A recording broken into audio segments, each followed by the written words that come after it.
This is Somewhere in the Skies with Ryan Sprague.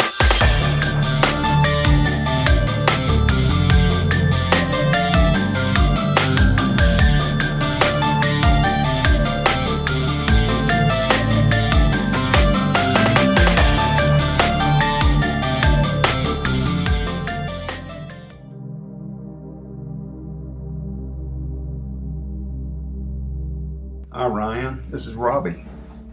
I'm an Air Force veteran from the 1970s. I enjoyed my time in the Air Force.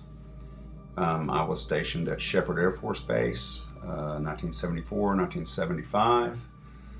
On a Saturday night, around midnight, myself and two other airman friends of mine, we were heading east. We didn't have any money, so we hadn't been drinking or anything. We were just southwest of Shepherd Air Force Base, low, overcast skies. We could see the kind of the glow of Wichita Falls, Texas, off the bottom of the clouds. Traveling west to east, kind of over our right shoulder, two lights came into view, about as bright as 1970s headlights. Each one was about as bright as a headlight. Traveling west to east. The first one, I'd say it was doing 100 miles an hour. Second one doing maybe 200 miles an hour. They were, I'm guessing, 1,000 foot above the ground. We didn't think much of it. It was common to see aircraft in the area, especially around Shepherd. We figured they might be T-38s. They travel together often. Anyway, we didn't observe any strobes or nav lights, the red, green navs that the aircraft have. Anyway, we just kind of watched it. We weren't thinking much of it, just talking. Well, the instant that the second light, which was traveling approximately twice as fast as the lead light, the instant that the second light caught up with the first, it became one light. Not any brighter, about the same as a headlight, but also at that instant it shot straight up vertical from a zero vertical speed to thousands of miles an hour. I've worked around all kind of supersonic aircraft and high-tech weapons. I have never seen anything in all the years travel nearly that speed. Nothing at all. We talked about it briefly, kind of what is that? And then we didn't report it because we didn't know how to or where to, and we were just young airmen. Since that time, I've been in aviation all my life. I've met other airmen, Air Force and Navy, that have similar and some far more spectacular stories than that. I do want to share that I was stationed at Cannon in 75. I went from Shepherd to Cannon Air Force Base in January 1976. I did not observe this, but I was friends with some of the security police, the Air Force security police, the SPs. And they would come stay at my place. I had a little place out the back gate, and we'd come, they'd hang out. We became fairly good friends. Anyway, they observed in January 1976 UFOs on the flight line. Spectacular.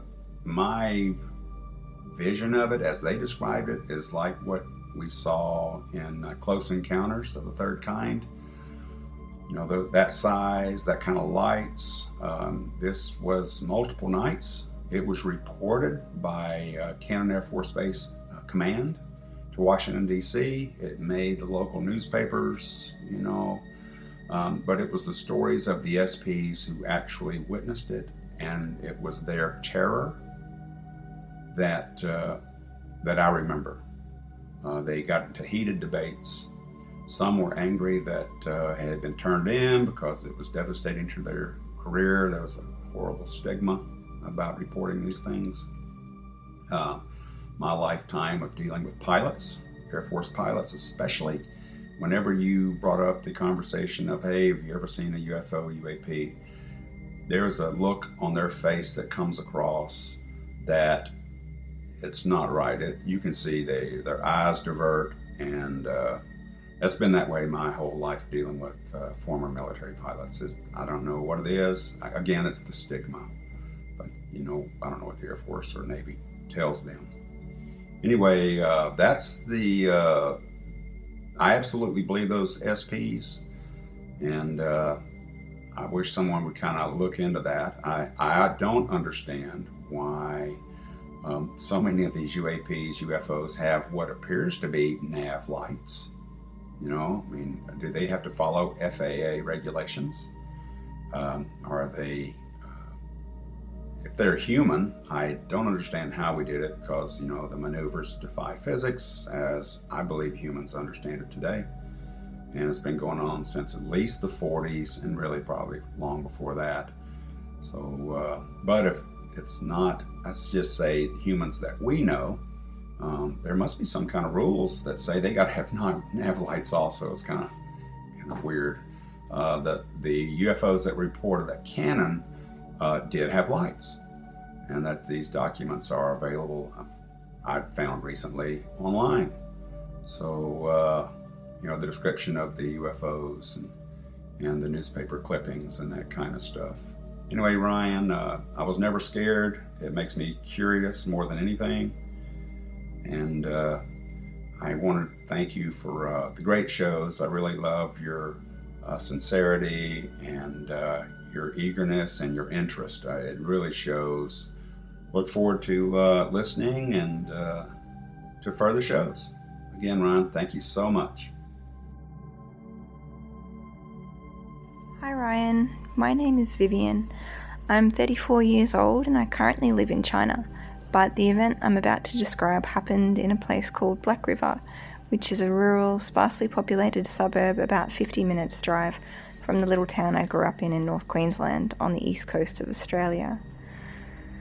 I think it was the year 1997, because I remember around this time was when Princess Diana was killed in Paris, so I believe this could be correct, and if so, that puts me at 10 years old at the time. So this happened one early evening. I think it must have been in the winter, so around June or July, because I remember it was getting dark early in the day. I was with my mum and my dad, and we were getting ready to leave the large property our horses were kept on. This property was quite remote, reached only by a dirt road, and the property itself was just bush and backed onto government land. There were no houses on it or around it, and the property had no electricity and there were no street lights, so it was quite dark at night. On this particular evening, we were waiting for our two horses to finish eating their food so we could pack up their feed buckets and head home, and I remember we were just standing around our car at the entrance to the property, just talking and brushing the horses. I remember it was a clear, dark night. There must not have been much moon because I remember it was very dark, but the sky was very clear and full of stars. As we were standing there, one of my parents, I'm not sure now if it was my mum or my dad, said, "What do you suppose that is?" And I looked up and saw a reddish-orange ball of light hovering above Mount Black, which is a pyramid-shaped small mountain visible and not too far from the property. It's hard for me to say how far away the light was or how far above Mount Black it was, but it appeared to be larger than the lights of a plane or a helicopter at that distance. I remember describing it later like a miniature sun. It was so bright. It was hovering above the top of the mountain and stationary. We watched it for some minutes before things started to get weird. So after a while it started to move, but not in the way that any aerial craft at the time moved. The best way I can describe it is that it zipped along. It zipped across some and then would stop, and then it would zip straight up and stop, then it would zip down again but on a diagonal, and then it would stop. It was able to accelerate from a stationary position to an incredible speed so fast, and also to stop so suddenly it didn't seem to be affected by inertia at all. So it carried on with these movements for maybe 5 or so minutes. It was almost as if it was making some kind of shape or pattern in the sky with the movements. We were watching it the whole time, and I mean, my eyes were glued to this thing because even though I didn't really know about UFOs at that time, I knew intuitively that what I was seeing was something that did not and could not be a conventional aircraft or a military craft. The speed at which it moved and the way it moved, I just knew we were watching something really special. And so we watched it zip along, making these strange movements, and then it stopped and hovered completely stationary. Then, in less than a second, it shot straight up into the sky and was gone. And I mean, the speed it shot upwards was like, in the blink of an eye, it was that fast. When that happened, I remember my mum was like, okay, time to go, and we all pretty much ran for the car. I think my parents were pretty freaked out, and the whole drive home I remember just sitting in the back seat, totally in shock, listening as my parents debated about what the heck we all just saw. Being around 10 at the time, I didn't really tell anyone about it until years later, though I did often talk about it with my parents. Memory stayed with me though, as clear as day through all the years. It definitely ignited in me a desire to know more about the UFO phenomena and the universe in general. I have many times over the years searched databases and newspaper records to try and find any other accounts that match what I saw that night. It's definitely shaped the person that I am today and stirred in me a want of something more than just the acceptance of a mundane earthbound life. I do believe whatever or whoever was controlling that craft that night was not from this world, and believing that actually brings me optimism. And I think that if humans could just think outside of our earthbound life, there could be an incredible potential for us to explore space and inch closer to understanding our place in the universe and how we got here. I have never had any doubt about what I saw. I never thought, oh, maybe we were wrong, maybe it was a plane. No, what we witnessed that night was just so far beyond human capability that it wasn't even a question to me, that what we saw was something other than a visiting UFO. So yeah, that's my story. To this day I continue to search the skies no matter where I am in the world, and on a few occasions I've seen things that made me wonder, but I've never seen anything again that matched what I saw that night in 1997, though I hope one day maybe I will again.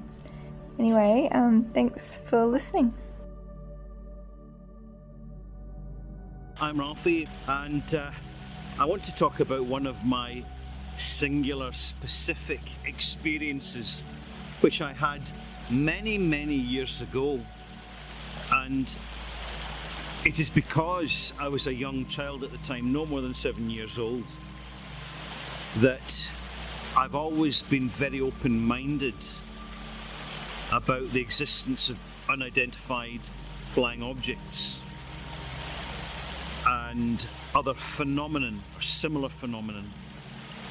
Because when we're children, we're open-minded. We're not burdened by the baggage of self-censorship that adults are. And I was basically a young kid, 7 years old, on holiday with a family, and we're walking down a riverside path. Very, very pleasant, very attractive, on our way to the beach. And my brother ran ahead, my little brother, so my parents kind of ran on to catch up with him because he was the less responsible one, still is. And I kind of fell behind because I was just fascinated by the flow of the river, the sound of the river, everything about it. Just rather like this river here. There's something magical about water, something significant that grown-ups tend to censor out, but young children are much more aware of, which is probably why they go splashing in puddles and paddling in rivers and throwing stones in rivers, all these sorts of wonderful things. And suddenly the atmosphere around me changed. I felt completely on my own in the environment without anybody else being there, and a small spherical sphere. It was glowing with tiny minuscule sparks emanating from it, completely silent, floated down the middle of the river slowly, suspended 2 feet off the water. So it was floating above the water. It just was drifting literally with the speed of the river flow. And it seemed to shimmer like a pearl. And I wasn't particularly frightened, I was just fascinated, and I just stood and stared at it. And it travelled a bit further down the river, about 10 metres in front of me, and then stopped. And then it drifted back, rising slightly as it came to a point where it was level with me, and about 6 to 8 feet above my head height. And I just felt that I was being communicated with in a way that I couldn't possibly understand. It's almost like some presence was just acknowledging this curious little humanoid child.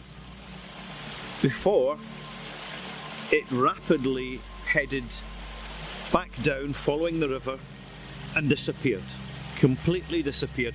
It's almost as if it was, as it was fading away down the river, it was fading away from sight. And I've never forgotten that.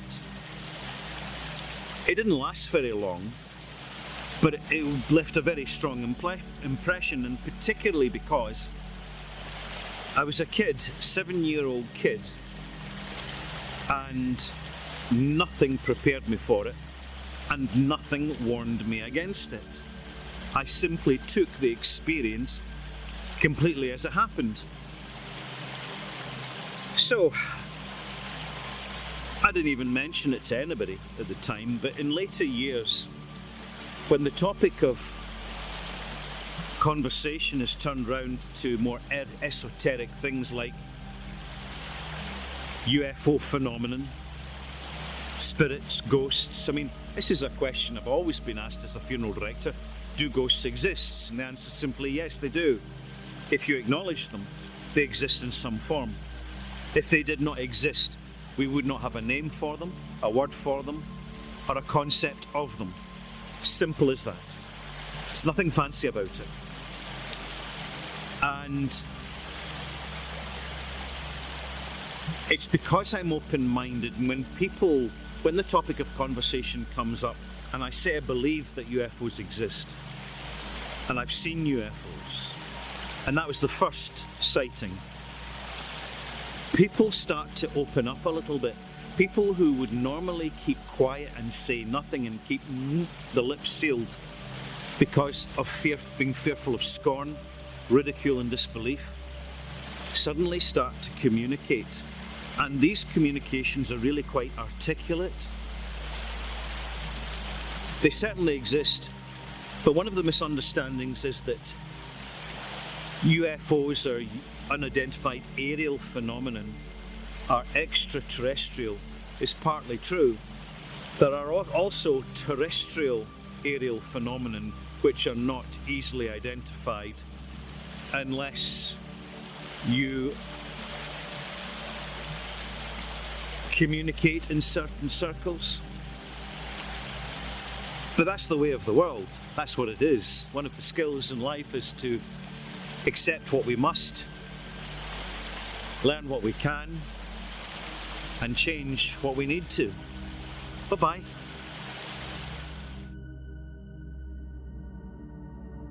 The incident I had happened in late 1980. I was sitting around the kitchen table with 3 other people. We were actually playing a game back in the 80s called Masterpiece. I was facing the window which looked south towards a forest, and about 100 yards away, and probably a mile of cemetery on the other side of this forest. As I looked up, I could see 2 orange pea-size lights about 2 miles away over the cemetery. I thought this was odd because there was never any planes or any type of air traffic in that area. I said to everybody sitting around the table, "Oh, look, there's a helicopter over top of the forest." Nobody really seemed to take note of it. As I went to play my card, I looked up again, and within a blink of an eye, those orange-colored pea shapes became huge basketball lights within a second hovering just over the edge of the treetops. I stood up, looked, and the left one blinked out, and then the right one blinked out, just like a light switch. I said to everybody, "What the hell was that?" We ran outside, took a look, nothing in the air. There was no sound. The orange lights were almost spinning. Like what I thought of was the Enterprise on Star Trek when their lights spin and there's that orange swirl. That's what these looked like for the second that they were sitting there. It was fascinating. It's been in my mind for 40 years trying to figure out what that was. The biggest thing was how quick it moved from pea shape to huge basketball shape. Like I said, in a blink of an eye, it was there. Just amazing. You know, from that point on, I started to look up in the sky all the time. Always looking, always trying to find something that maybe that I would see again. I haven't done that, haven't seen another thing, but I'm hopefully one day that I would. It was very exhilarating to see that. And I'm always looking up in the sky and seeing if there is something somewhere in the sky that I could see. It was quite the experience.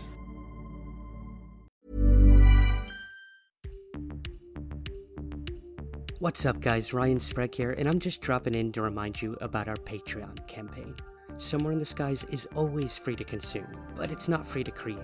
So if you want to help the show on a monthly basis, we have tons of rewards for you in return, including shoutouts on the show and website, bonus content and episodes, and free merch. Want to be my guest or pick a topic for the show? You can do that too. So if you'd like to learn more and to help support the show, visit patreon.com/somewhereskies. Thank you, and keep looking up.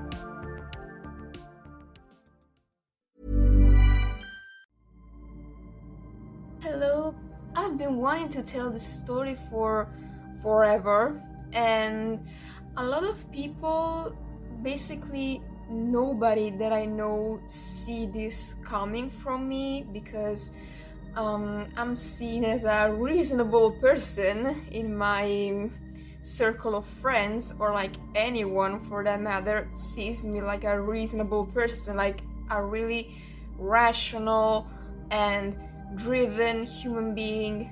So when I tell them that I saw an UFO and like crazy, like, were you okay? Like, did you do drugs? Did you smoke? Like, what did you do? That's not you.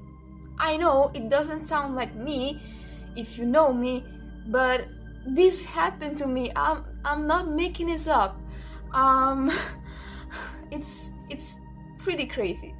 So, and I also have another witness, but the tricky thing is that the other witness, aka my mom, has a slightly different version from me. I know what I saw. I saw what I saw. I know that was real. If my mom saw something else, like something more, I don't know. I don't know if I didn't see it. So I just know what I saw.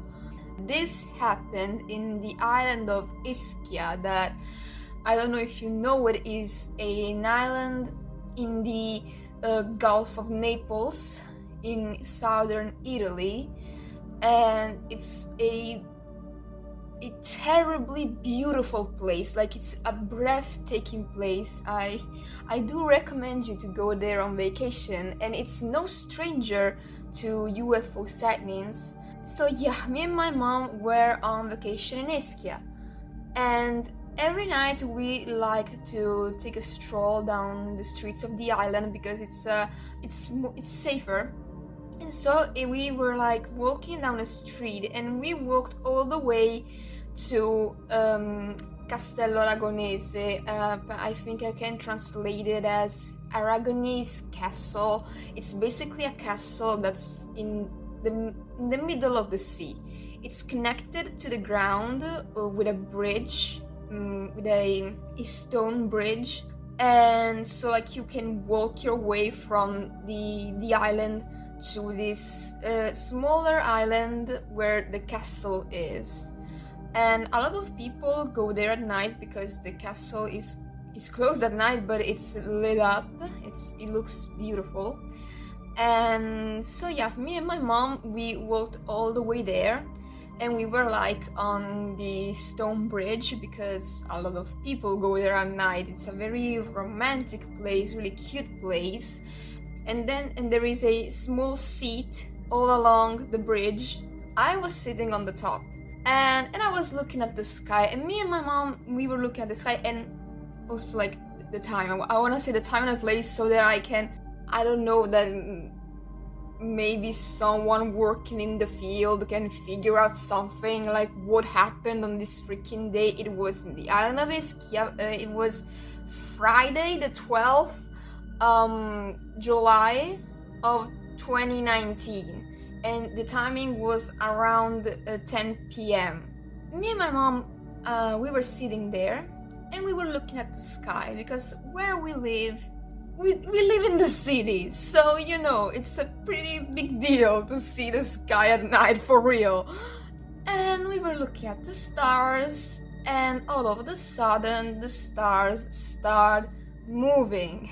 Like we see a group of stars like moving in the sky, flying in formation, in a very neat formation. It was a pretty oblong formation. They were really spaced out amongst one another, and they were like, I can't remember how, I didn't count them, but maybe 12, 15, something like that. They were like a lot of them. And they were like traveling through the sky, and they looked like stars, and they looked like basically very, very, very high vehicles, like some kind of plane that was flying really high in the sky. And so I was like, who is flying at night in this formation at this time? And we were like, whoa, we saw a UFO. We saw some UFOs. That was crazy. That's a pretty big kind of sightning. And boy, we were in for a treat. Like we thought it was. It wasn't. It was only just beginning, because we looked again at the sky. I can't quite explain it. We saw rings of lights. They were like connecting and snapping. They were like made of plasma, it looked like. They were rings of lights floating in the sky. I think they were really high. And if I have to like think about the size, I think that if they came down, they would have taken maybe, I don't know, like maybe half or a quarter of the bay. I think low-key, but surely they would have, they were bigger than the castle, surely. And they were like pretty high in the sky, I think. I think they were a little lower compared to the fleet we saw first. But they were like, I can't count them either, but it's a very disorganized formation. Like they weren't flying in formation like the fleet. It was just a huge bundle of rings made of light, like oval rings made of light, and they were like connecting and snapping, and floating and swimming through the sky. And they were like getting into conglomerates, into how can I say, like crumbs. And then they were like separating, because there were like 2 or 3 of them, and then 4, 5, 6 all together, and then snap. And there were also sparks flying through this big group of things. And it was like, you know, when fireworks go off and there are those little sparks flying, those little sparks, they were like emitting those little sparks. And the cute thing is that they weren't like a plain white. They were really, really colorful. They were like, for me, this is where my story and my mom's story start diverging a little. I saw a prevalence of greens, reds, and yellows. My mom agrees, but she says that she also saw some blue and pink. I didn't see as much of a blue and pink in my opinion, but I saw what I saw. I saw green, yellow, and red rings. And there were like at least 2 of them. There were like these 2 big groups of like connected rings, and then one of them like kind of dissipated, and the other one instead kept being like I can't make up words. It kept itself together, and they looked like they were rolling or like swimming through the sky. It was like the fleet we saw first like acted as a sort of bodyguards for these things in the sky, and it did. I was really confused, and because I was like, this is not a vehicle. Like, these are not planes, these are not ships, spaceships or whatever, and neither they are living beings, right? Because the only way I can describe it is that they were living light, living plasma, because they didn't look like living conscious beings. They had nothing human or like animal-esque, if I can say so. They were literally rings of light, but they looked like they knew where to go. They were like flying together in this very disorganized group formation. They were rolling and swimming through the sky. So it to me looked like they had a sort of, I don't know, intelligence. Like they were like, we go this way. But they didn't look anything like living creatures. It's and the closest thing that I can compare them to is a power-up that you can find in a video game called Chicken Invaders, Invaders. And you will see like the first search result, the first pick is this, like I told you, this triangle made of 3 oval rings of light connected, red, yellow, and green. And that is exactly what I saw in the sky. I'm not making this up, because I showed it to my mom, and my mom was like, holy crap, this is our UFO. And so like, it's not that I'm like, oh my god, you saw it in the sky because you played the game. No, like it's just a very, very, very neat comparison. So you can imagine how I felt, but not how mom felt, because my mom, she was chill. She was so chill. She was like, oh, UFOs, aliens, I knew they existed. She was like, hi guys. She was chill. I was screaming. I was like, I screamed, like I was saying, non lo accetto, io questo non lo accetto. I was like, I don't accept it. I don't accept this. I was like screaming under the night sky, and the aliens, whatever they were. I was like, I don't accept this. I don't accept this. I was flabbergasted. So I was screaming in disbelief, like I don't accept this. And I also like slowly made my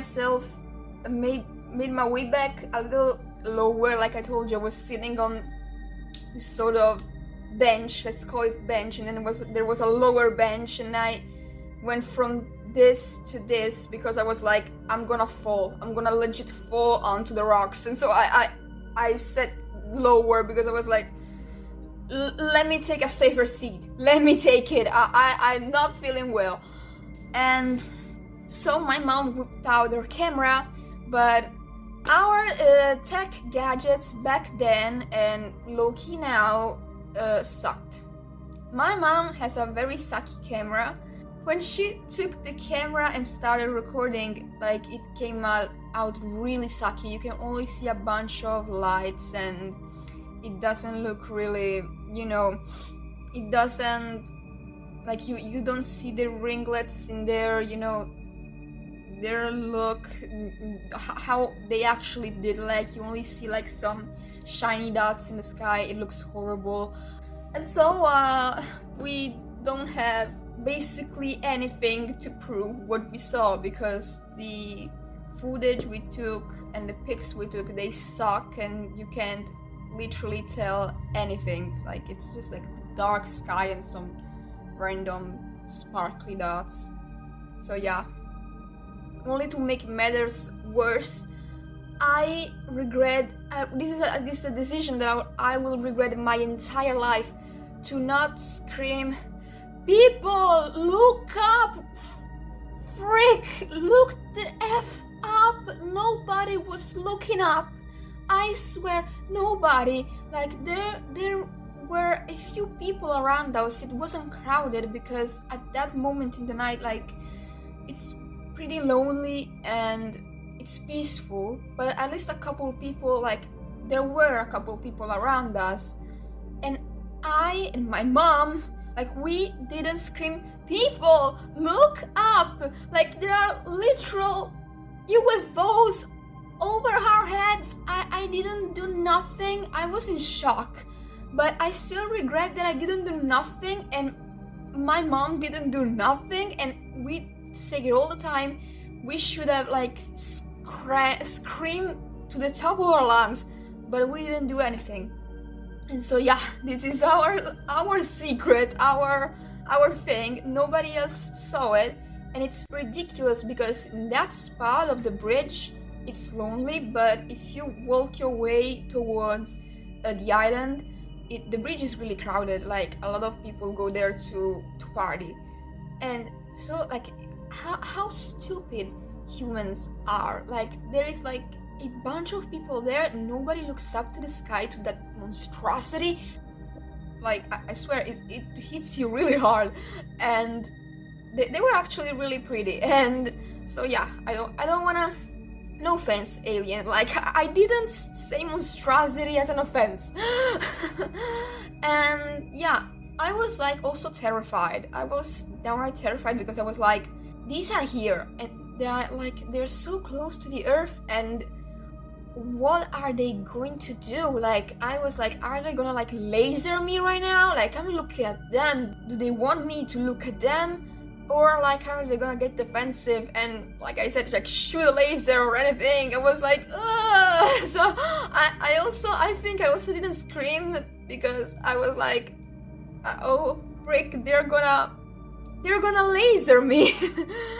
And yeah, but they didn't. And so since then, I'm like, I wish I saw them again. Like, I wish that I will see them again one day, because they look cute. They look hella cute.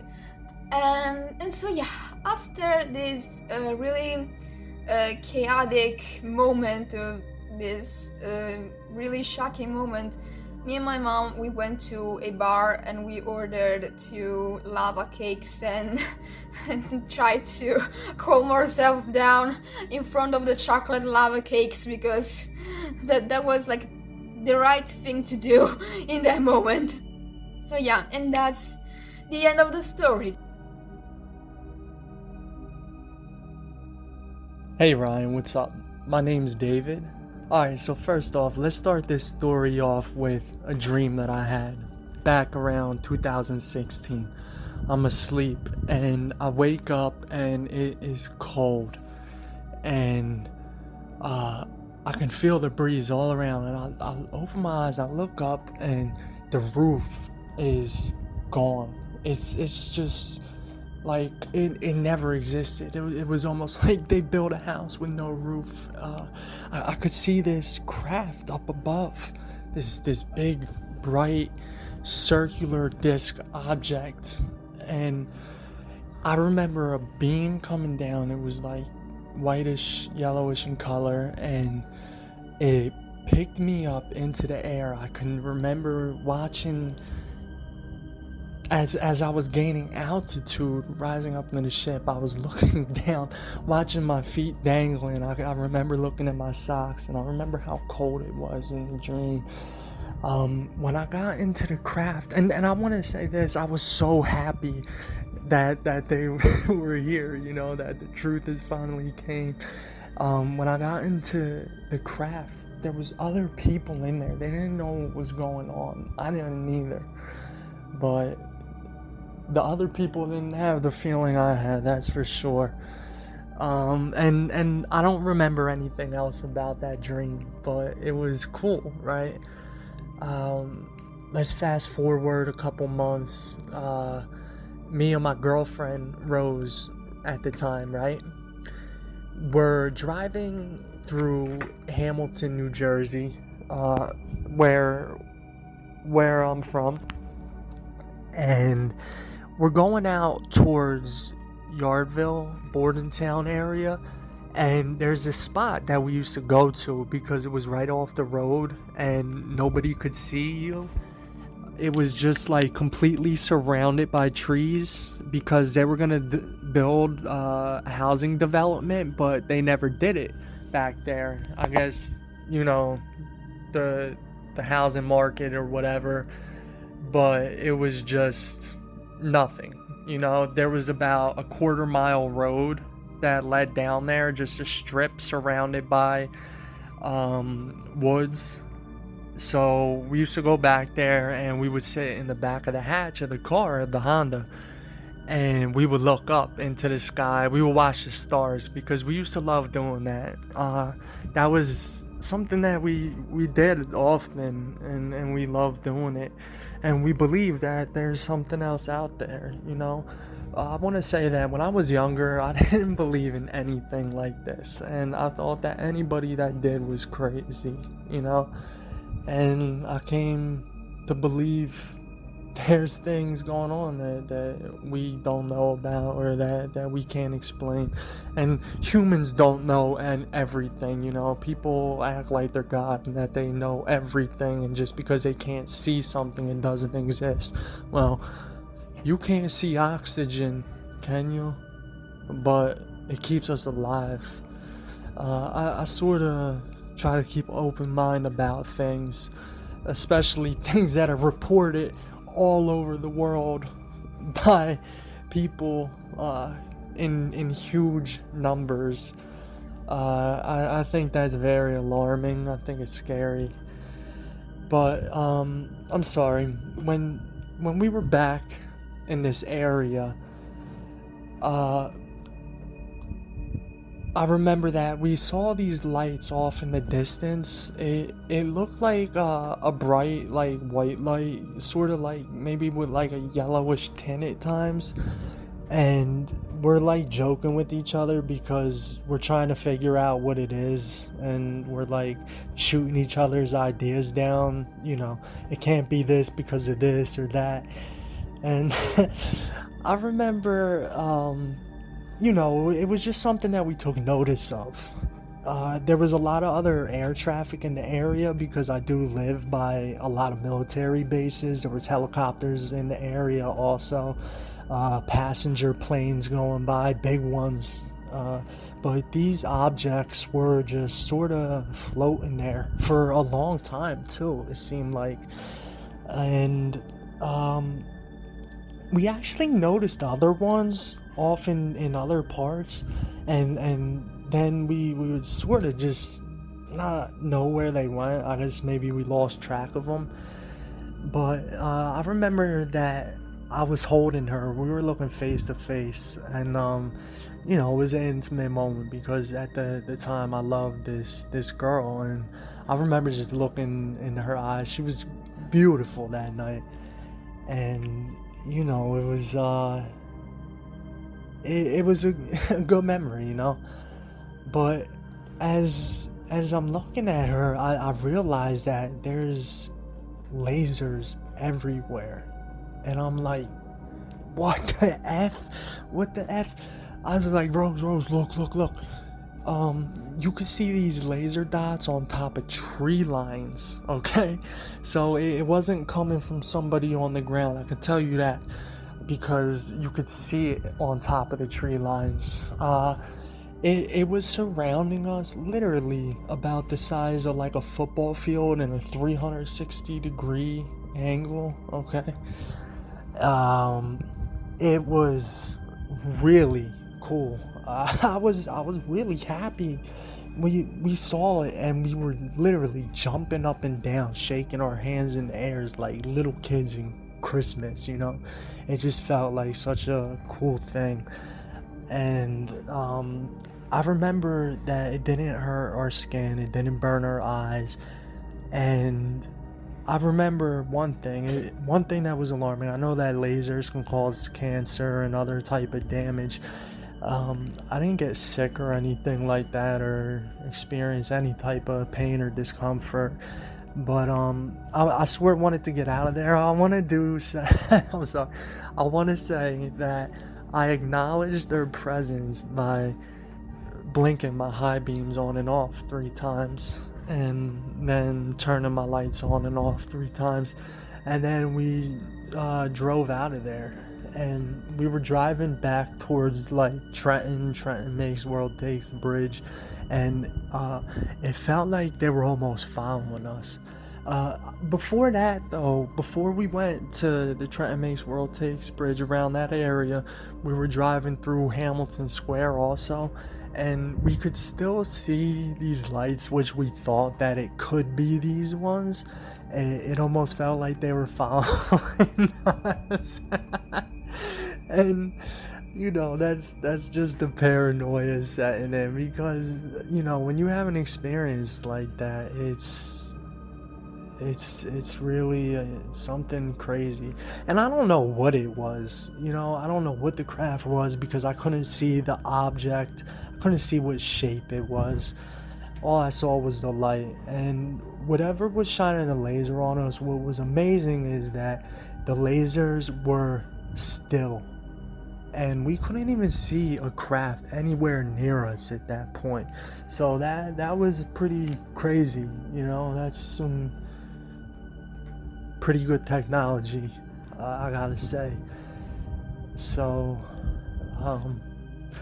yeah, you know, I want to say also that around that time I had sleep paralysis experience, and I could see something. It felt like something was behind me, okay? And I still get creeped out even thinking about it. And I couldn't see what it was, because it was just a dark figure. It looked like it had a hood on. It looked like it was all black, but with substance to it. And it was scary as anything, okay? It's like something just one of the worst feelings you could ever experience. And then you start worrying about other people in the house. Is this happening also at the same time? So it's disturbing, to say the least. But yeah, I want to urge people, if you see something, say something, because this is the most significant thing that we could think of, you know. And I believe that there's things being suppressed. I'm finally happy, at least, that the government's admitting to UFOs and stuff like that.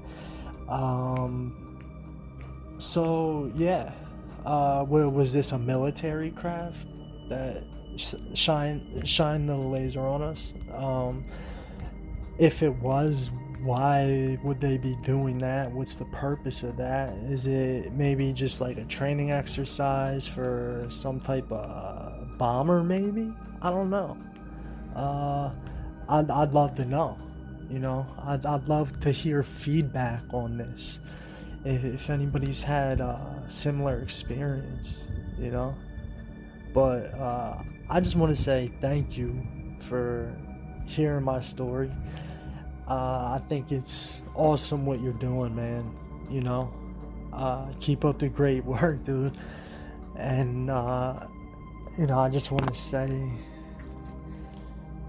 be safe. These times are crazy right now, and I want to say to everybody, keep your heads up through this, and have the strength to keep moving on. All right. Hey, if anyone hasn't said it today, I love you. Thank you.